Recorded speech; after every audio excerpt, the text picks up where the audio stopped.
If it were up to me, I would have all of my meals pre-cooked for me, delivered piping hot to my front door with 0 dishes to wash afterwards. But alas, I must get up from my chair and dirty some pots and pans in order to put food in my equally dirty face hole. It's just how things go sometimes. But if you're tired of getting up to cook for yourself, why not try ordering some takeout? It's convenient, relatively affordable, and you not have to clean any dishes. Unless you read the one that est eating the noodles out of the takeout container like an animal. So when I found out about this yokai, I was kind of relieved because maybe I could pay him to cook for me. But he might be a little busy tending to his super long neck. This is Rokorokubi, the long neck monster.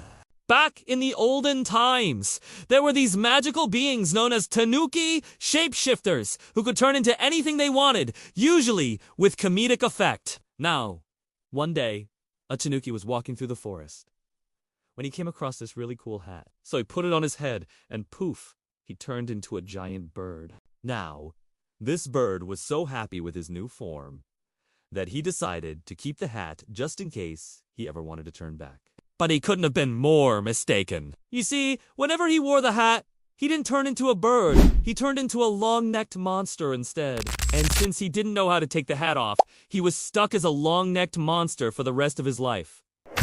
Sad. Some say that these yokai were created when humans looked up at the night sky and saw a star that looked like a bird and then later realized that it had a ridiculously long neck. Others say they were created when someone looked at their own neck and wished it was longer so that they could reach the top shelf, which I feel is a much more relatable origin story. Rokorokubi are usually depicted as being female, although I've seen some sources say that they can be either male or female or multiple genders at once. And despite their somewhat monstrous appearance, they're usually benevolent spirits that won't harm humans unless they have to. In fact, they're usually pretty helpful to using their super long necks to do stuff that normal people can't do, like reaching into chimneys to pull out sparks, or using their height to peer into the future. Like, you know, they're like, hey, short king, what's up with your tiny neck? I can see into your future, and you're gonna be really short forever. And while they are mostly peaceful creatures,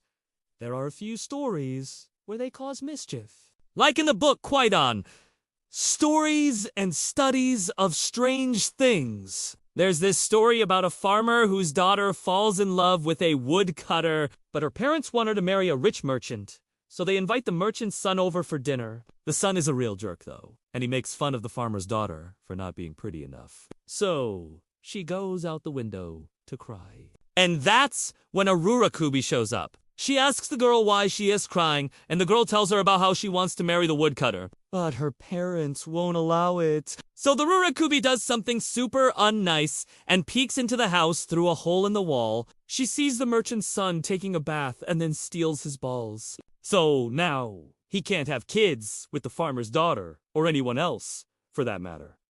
And I guess that's her revenge. That's nice. The author actually wrote another story about Rokorokubi, but it's not nice at all. In the story, Rokorokubi abducts a young woman and tries to eat her. So, you know, if you're gonna run away from home, make sure you watch your back.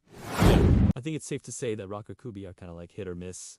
Some are nice and will help you out. Others will make you disappear. So if you ever see one, maybe ask first if they're a bottom or a top before you stick your neck all the way in. Thank you for watching!